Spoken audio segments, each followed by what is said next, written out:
ఆకలితో చచ్చిపోయినా అడుక్కోని మాత్రం అడుక్కోను. మరి డబ్బులు రావాలంటే ఎలా?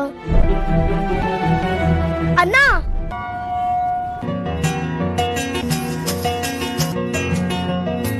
పోయంతరా? 10 రూపాయలు. థ్యాంక్ యూ రా.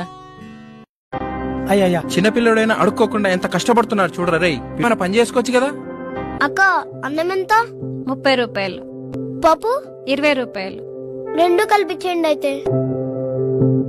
అయ్యా పక్కనే కూర్చొని అడుక్కోమని చెప్పాను కదా, ఎక్కడికి వెళ్ళావు? మనం అడుకోవద్దు నాన్న. అడుక్కపోతే తిండెట్లా వస్తుంది అనుకున్నావు? పూలమ్మే నాన్న. ఇదిగో. కలిగిన బాధలన్నీ కదలకు చేరువాయే,